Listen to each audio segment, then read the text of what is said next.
চলতি বছরের শুরু থেকে ইউক্রেনে হামলা জোরদার করেছে রাশিয়া। ইউক্রেনের পাশে যখন পশ্চিমা মিত্ররা রয়েছে, তখন রাশিয়া যেন একাই তাদের বিরুদ্ধে লড়ে যাচ্ছে। এই যুদ্ধে টিকে থাকতে রাশিয়া নিজেদের সামরিক সক্ষমতা উন্নত করছে। এরই ধারাবাহিকতায় দুই মাথায় ভয়ঙ্কর ক্ষেপণাস্ত্র এনেছে দেশটি।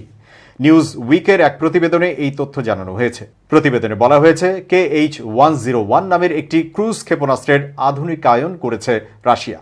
ক্ষেপণাস্ত্রটিকে আধুনিকায়নের মাধ্যমেই দুই মাথায় আকৃতি করা হয়েছে। ফলে এই ক্ষেপণাস্ত্রের ধ্বংস ক্ষমতা আগের চেয়ে আরও অনেক বেড়েছে। KH-101 নামের এই দূরপাল্লার ক্ষেপণাস্ত্রটি শত্রু ঘাঁটি ও সেনার ওপর ভয়ঙ্কর ও কার্যকরভাবে আঘাত হানতে সক্ষম। নতুন করে দুটি ওয়ারহেড যুক্ত করায় আগের চেয়ে আরও ভয়ঙ্কর হয়ে উঠেছে এটি। যুক্তরাজ্যের সর্বশেষ গোয়েন্দা প্রতিবেদনের বরাতে এসব তথ্য জানানো হয়েছে। ব্রিটিশ প্রতিরক্ষা মন্ত্রণালয় জানিয়েছে, রাশিয়ার মহাকাশ সেনা VKS এর লং রেঞ্জ এভিয়েশন কমান্ড এটির উন্নয়নে কাজ করেছে।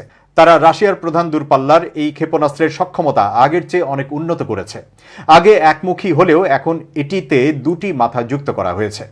যুক্তরাজ্য রাশিয়ার এই ক্ষেপণাস্ত্রকে এর আগে প্রধান নির্ভুল লক্ষ্যবস্তুতে হামলাকারী যুদ্ধাস্ত্র বলে উল্লেখ করেছিল। এ ধরনের ক্ষেপণাস্ত্র 4000 কিলোমিটার দূরের লক্ষ্যবস্তুতে হামলা চালাতে পারে।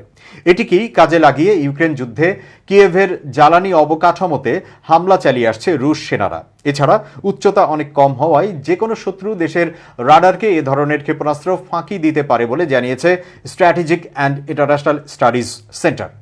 এত সব ইতিবাচকতার মধ্যে নেতিবাচক দিকও রয়েছে।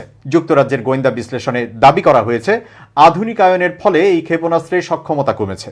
যদিও এ নিয়ে চিন্তিত নয় রুশ বাহিনী, কেননা ইউক্রেন প্রতিবেশী দেশ হওয়ায় খুব সহজেই দেশটিকে নিশানা করতে পারবে রুশ বাহিনী। নিউজ উইক জানিয়েছে, বিষয়টি নিয়ে রুশ প্রতিরক্ষা মন্ত্রণালয়ের সঙ্গে ইমেইলে যোগাযোগ করা হয়েছে।